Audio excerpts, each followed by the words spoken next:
खारगढ़ जैसे आधुनिक शहर में सिडको ने कुछ सालों पहले स्वप्नपूर्ति गृह संकुल का निर्माण कर हर आम नागरिक के घर खरीदने के सपने को पूरा किया, मगर दुर्भाग्य से इसी आम जनता के पानी के सपने को मात्र भंग कर दिया और सोसाइटी में जारी भयावह जल संकट को लेकर आज स्वप्नपूर्ति सोसाइटी के रहवासियों ने बेलापुर स्थित रायगढ़ भवन पर भारी संख्या में हंडा मोर्चा तथा गांधीगिरी स्टाइल में आंदोलन कर प्रशासन के खिलाफ आक्रामक भूमिका दिखाई।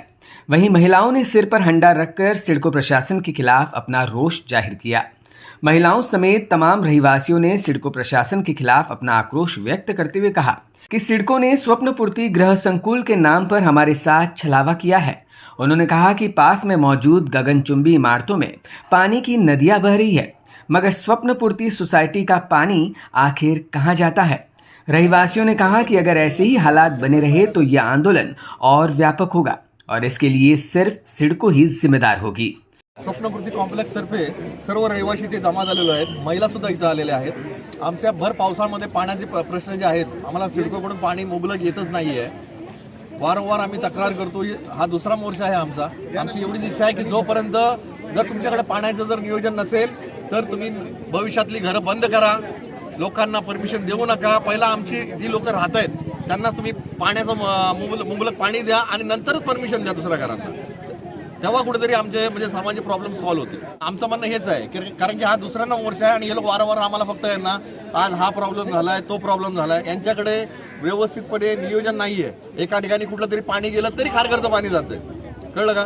त्याच्यामुळे वारंवार हा त्रास आहे आणि त्याच्यामुळे आमच्या लोकांमध्ये परस्पर आपापसात भांडण सुरू झालेले आहे। हे बाबा तू नळ बंद कर, मला पाणी येईल, मी बंद कर, तू चालू कर, हा प्रकार आहे।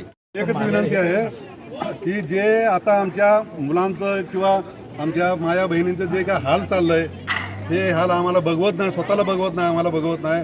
आणि आम्ही कुठेतरी आज 70 रुपये 80 रुपयानं जे आम्ही जे पाणी आणतोय आणि त्यांचं हे करतोय तरी पण आमचं काय हे होत नाही। फक्त एवढे आमची एकच इच्छा आहे की आम्हाला जास्त काय नाही हे नाही करायचं, फक्त आमची समस्या तुम्ही दूर करा बस। आणि आमच्या घरातल्या जे समस्या आहेत ते आमच्या हे करा।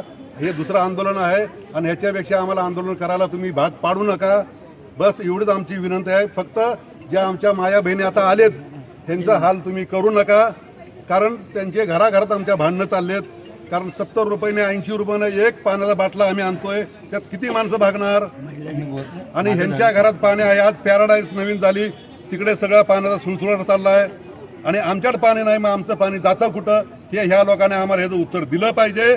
नाही तर आम्ही ह्याच्यापेक्षा पण अजून मोठं पुरी स्वप्नपूर्ती आम्ही आणणार आणि पुढे इतकं मोठं आम्ही आंदोलन करणार। फक्त हा जोडून एकच विनंती आहे, खूपच अगदी माफक मागणी आहे ते म्हणजे आमचं पाणी। आम्हाला पाणी हवंय म्हणजे हवंय। सिडकोने आम्हाला जे आश्वासन दिलंय 24 तास पाण्याचं, ते आश्वासन कसंही करून त्यांनी पूर्ण करावं। आणि मागच्या महिनाभरापासून स्वप्नपूर्ती संकुलामध्ये हाहाकार माजलेला आहे, पाणीच नाहीये, कुठल्याही घराला पाणी मिळत नाहीये कोणालाच। आमच्या घरामध्ये प्रत्येक अक्षरशः एक गोष्टी अशा होत आहेत ना की पाण्यामुळे वादविवाद वाढत चालले, प्रत्येक जण भांडायला उठले फक्त आणि फक्त पाण्यासाठी। सर, सिडको आमच्या मागण्या का पूर्ण करत नाहीये याचं आम्हाला उत्तर द्या।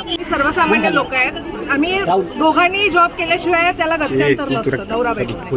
आज जर आम्ही पाण्यासाठी आम्हाला खूप वेळा म्हणजे इतक्या सुट्ट्या झाल्यात ना गेल्या महिन्याभरामध्ये आमच्या, तर आम्ही कसं चालवायचे, घरचे हप्ते कसे आम्ही फेडायचे। आज जर प्रत्येक जर आम्हाला आणि एक तर बिल्डिंग मध्ये इतके वाद सुरू आहेत, इतकी भांडणं, शेजारचे एकमेकांचे तोंड बघत नाहीये, एवढे पाण्याचे प्रॉब्लेम चालू आहेत। सिडकोने याच्यावरती खरंच आम्ही म्हणत नाही 24 तास द्या, पण जे वेळ ठरवून दिले तेवढं मुबलक पाणी आम्हाला द्यावं त्यांनी, एवढी आमची एकदम छोटीशी रिक्वेस्ट। Bureau report, समाजशाही।